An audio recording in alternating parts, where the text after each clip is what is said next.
निर्देश दिया है वहाँ। देखिए, माननीय उच्च न्यायालय ने जो निर्देश दिए हैं ये न्यायालय की कार्य की सामान्य प्रक्रिया के तहत है, क्योंकि न्यायालय किसी भी तथ्य की बारीकी का अध्ययन तभी कर सकता है जब उसके पास वो तथ्य हों। और इसलिए बहुत सारा के बारे में उन्होंने यही कहा है कि वहाँ के जो सर्वे किया जाए और सर्वे में जो तथ्य प्रस्तुत हैं वो तथ्य न्यायालय में प्रस्तुत किए जाए, तो फिर तदनुसार न्यायालय उस पर आगे की कार्रवाई और अपनी प्रक्रिया को आगे बढ़ाएगा।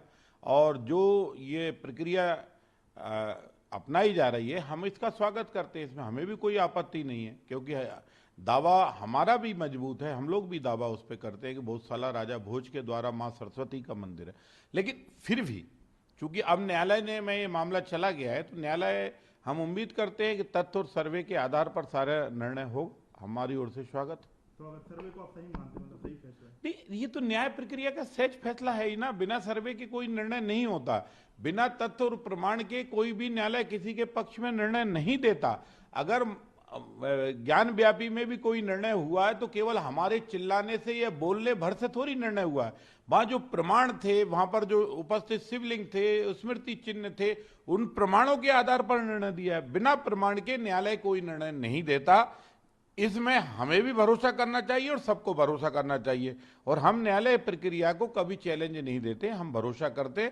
हमारे पास तथ्य और प्रमाण हैं, और तथ्य प्रमाण अगर हमारे सही है, जायज हैं, क्योंकि जैसा हम कहते हैं, जैसा हम मानते हैं, तो हमें उम्मीद है कि न्याय भी ऐसे ही आएगा। मुस्लिम पर्सनल लॉ बोर्ड के जो मेंबर हैं, विधायक हैं आरिफ मसूद, वो तो कह रहे हैं कि कोर्ट में गलत तरीके के साक्ष्य प्रस्तुत कर दिए जाते हैं, इसलिए कोर्ट जो है कहीं ना कहीं। अगर उनको ऐसा लगता है तो चौराहे पर आकर विरोध करें, न्यायालय को बताएं क्या उनके पास तथ्य है, क्या क्या तथ्य है। अब कोई भी पर्सनल बोर्ड बन जाए, हम उसके लिए क्या कर सकते हैं। हमारा तो सारा बोर्ड, सारा न्याय बाबा साहब अम्बेडकर के उसके अंतर्गत है।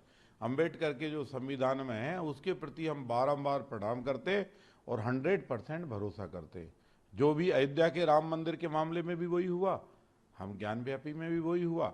हम न्याय से आशा रखते हैं, पर तथ्यों के आधार पर न्याय की अभिलाषा है। भोजशाला में वही होगा जो सत्य होगा। जो सत्य है, सत्य को कोई नहीं नकारेगा, और खासकर न्यायालय तो सत्य को नकार ही नहीं सकता, क्योंकि न्यायालय पर देश की करोड़ों जनता और आस्था का भरोसा करती है। बल्कि आधुनिक भारत का न्याय व्यवस्था ही परमात्मा है। जैसे परमात्मा दिखता नहीं है पर न्याय उसका सबको स्वीकार है, वैसे न्यायालय में हर आदमी जाता नहीं पर उसके निर्णय सब स्वीकार करते हैं।